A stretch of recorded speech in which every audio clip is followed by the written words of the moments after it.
अमावस्या के दिन प्रदोष काल में, प्रदोष के समय पर, प्रदोष काल में शाम के समय पर जाकर किसी भी नदी, तालाब, बावड़ी, कुआं, कहीं ना कहीं जो आपके पास में हो, वहां पर एक घी का दिया, बत्ती का मुंह दक्षिण की ओर कर कर अवश्य जला कर जाना। सारे पितृदोष समाप्त हो जाएगा, सारा पितृदोष समाप्त। अमावस्या के दिन किसी भी जलाशय के पास में, नदी, तालाब, बावड़ी, कुआं, जो आपके शहर में, आपके गांव में, आपके नगर में हो, वहां जाकर लगा दे। अगर नदी, तालाब, बावड़ी, कुआं नहीं है तो पीपल का वृक्ष हो या बेलपत्री का वृक्ष हो या बट का वृक्ष हो, उसके नीचे लगा दो प्रदोष काल में। पर अमावस्या के दिन लगाएं जरूर। क्यों?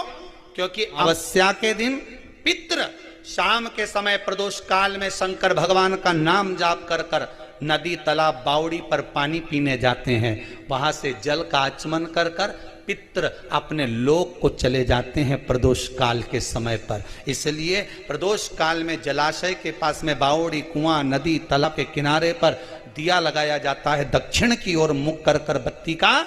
तो पितृ आशीर्वाद देते हुए जाते हैं कि फलो फूलो, आगे बढ़ो, उन्नति करो, तरक्की करो। ये पितरों का आशीर्वाद रहता है, पितरों का वर रहता है। आप देंगे उसको मिलेगा। पितृदोष है, ये आपको कैसे मालूम पड़ेगा?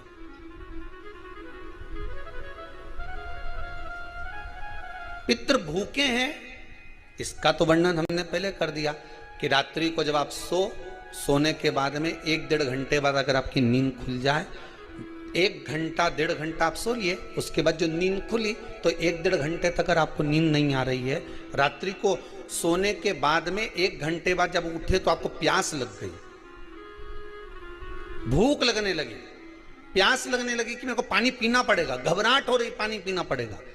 1-1.5 घंटे सोने के बाद अचानक नींद खुले और आपको प्यास लगे, समझ लेना आपके पितृ भूखे हैं और प्यास है।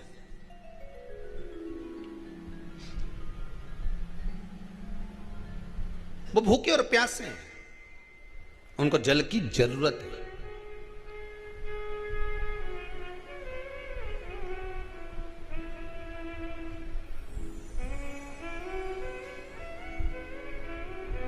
किसी भी नदी में, सरोवर में, कुंड में, बावड़ी में, तालाब में, आप तीर्थ में जाकर जब स्नान करते हैं तो स्नान करने के बाद एक काम का नियम बना लो कि अपने हाथ की अंजलि में जल लेकर अपने पूर्वजों को देना है। प्यासे रहते हैं, भाग मांगते हैं।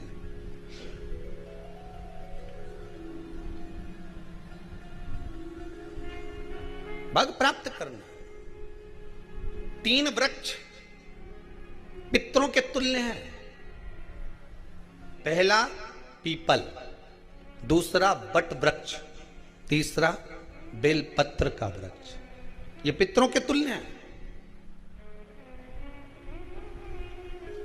अगर आपको रात्रि में नींद नहीं आ रही है, ऐसा लगता है कि रात्रि को 1 घंटा 1.5 घंटा सोने के बाद कुछ गलत गलत विचार आने लगते हैं, नींद सुबह 3 बजे तक, 4 बजे तक नहीं आती, 4 बजे के बाद फिर नींद आती है, तो एक प्रैक्टिकल जरूर कर कर देखना। एक प्रैक्टिकल करने में क्या जाता है, प्रयास करने में क्या कुछ जाता है क्या? प्रैक्टिकल कर कर देखना कि कहीं सीवर वाला महाराज झूठ तो नहीं बोल रहा, तो प्रैक्टिकल करने में कुछ नहीं जाए। 1 लोटा पानी लो, उसमें थोड़ा सा कच्चा दूध डाल लीजिए, बेलपत्री का पेड़ या पीपल का पेड़ या बट का पेड़, इन पेड़ के नीचे ले जाकर उस दूध को दोपहर में सुबह 10 बजे से लेकर 12 बजे के बीच में ले जाकर चढ़ा दीजिए। रात्रि को फिर ना आपको प्यास लगेगी, ना भूख लगेगी, नींद एक बार लगी तो सुबह ही खुलेगी। प्रैक्टिकल करने में क्या जाता है? पानी डालने में तुम्हारा कुछ जाएगा? अरे बोलो तो सरी, हमें 10 रुपया का दूध जरूर उसमें, और तुम इतनी चतुर हो, इतना सारा दूध थोड़ी डालोगी, तो 2 चिल्ला डालोगे। कहाँ तुम इतना डालने वाली हो है?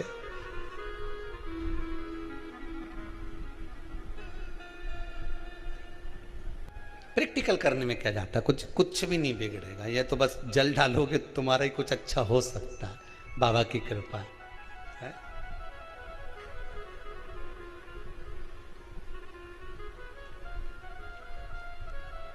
तीन वृक्ष पितरों के तुल्य हैं। पहला जम के बोलिए पीपल, दूसरा बट वृक्ष, तीसरा बेलपत्री का वृक्ष। तीन पीपल के वृक्ष में 52,000 ब्राह्मण एक साथ निवास करते हैं, इसलिए पितृतुल्य। बट वृक्ष ब्रह्मा जी के मस्तक से बना, इसलिए पितृतुल्य है। और बेलपत्री का वृक्ष माता पार्वती जी के अश्रु से बना।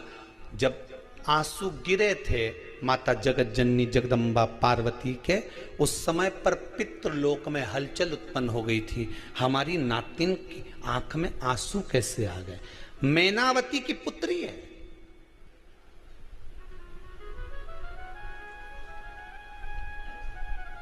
पितरों की नातिन, इसकी अश्रु कैसे गिर गए?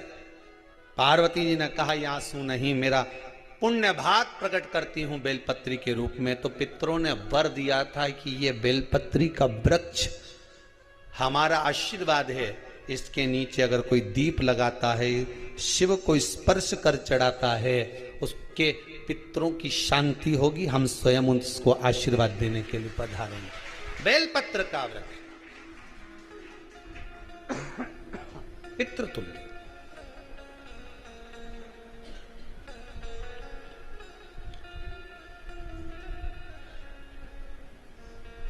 तो रात्रि को अगर भूख लग रही है, प्यास लग रही है, तो पितृदोष। दूसरा पितृदोष का लक्षण बताया, घर में कोई शुभ कार्य ना हो, वंश की वृद्धि ना हो। 1 रुपये कमाओ, 1.25 रुपये खर्च हो रहे हैं, पैसा 10 जगह से कमाई आ रही है पर घर में टिक नहीं पा रही है, आया गया, पितृदोष। जरा सी कटोरी पड़ी है, उसके पीछे विवाद चालू हो जाए, पानी ढुल गया, उसके पीछे विवाद हो जाए, या छोटी छोटी बात में घर में क्लेश मचा हुआ है, पितृदोष है। समझ लो हमारे पूर्वज हमसे खुश नहीं है, प्रसन्न नहीं। मौका लग जाए, सारी दुनिया के लोग तुमसे कह रहे हैं तेरे घर में पितृदोष है। 1 रुपये कमाते हो, 1.25 रुपये खर्च होता है, मानसिक टेंशन बना रहता है। घर में एक व्यक्ति बीमार है, ठीक हुआ, दूसरा बीमार पड़ गया, दूसरा ठीक हुआ, तीसरा बीमार पड़ गया, तीसरा ठीक हुआ, चौथा बीमार पड़ गया। मतलब कहीं ना कहीं पितृ का भाव, पितृदोष का बना। किसी ने कहा तुमसे कि तेरे यहाँ पितृदोष है, तूने ब्राह्मण को भोजन करा दिया, पिंडदान करा दिया, तर्पण करा दिया, तिलांजलि करा दी, गया जी का श्राद्ध कर दिया, हरिद्वार चली गई, वहां पिंडदान करवा दिया, ब्राह्मण भोज करवा दिया, तिथि पर भोजन करवा दिया, सब कुछ करवा के देते। अब एक काम और करके दे, एक काम और करके देख लो।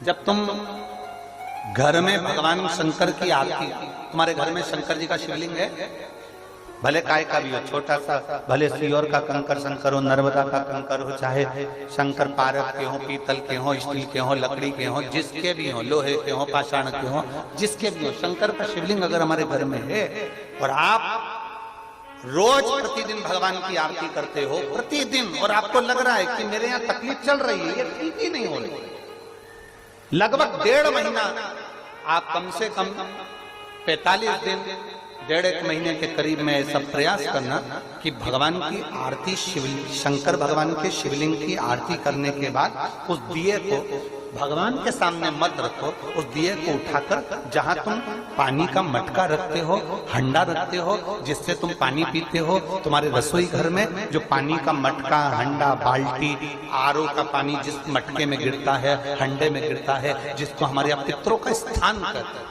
उस स्थान पर, उस मटके के पास में, उस हंडे के पास में, उस बाल्टी के पास में, जहां रसोई घर में पानी रखते हो, उस रसोई घर में पानी जहां रखते हो, उसके पास में उस दिए को भगवान के सामने नहीं रखना। आरती उतारने के बाद उस दिए को ले जाके सीधे परिंडे के पास में, उस हंडे के पास में, मटके के पास में उसको रखो। केवल 1.5 महीना कर देखना। 1.5 महीने के बाद तुम्हें मालूम पड़ेगा कि हम वापिस उन्नति की सीढ़ी पर चढ़ना प्रारंभ करती है, हमें फल मिलना चाहिए। अब तुम्हें ना कहीं जाना है, ना कहीं आना है, ना कोई खर्चा है। खर्चा है क्या? ईमानदारी से बोलो, कोई तुम्हारा लाखों का रुपया लग गया क्या? रोज आरती करते हो रोज आरती। बस आरती का नियम बना लो कि हमको पितृदोष किसी ने बोला है, हमारे घर में अशांति है, पितृदोष है, कोई कह रहा है कि तुम्हारे घर में पितृदोष है। हमने सब कुछ करके देख लिया, अब हमें यह करना है कि महादेव की आरती जब होती है तो उसकी ज्योत का दर्शन करने पर 1000 कपिला गाय के दान का पुण्य मिलता है। तो ये पुण्य हम हमारे पितरों को देते हैं, जिससे उनकी मुक्ति हो जाए और हमें आशीर्वाद प्राप्त। उस दिए को नीचे नहीं रखना, आरती उतारने के बाद आरती पूरी हो जाए तब उस दिए को ले जाकर, जब आप ले जाकर उसको रखें तब उस स्थान पर रखें जहां पितरों का स्थान, जहां पितरों का स्थान।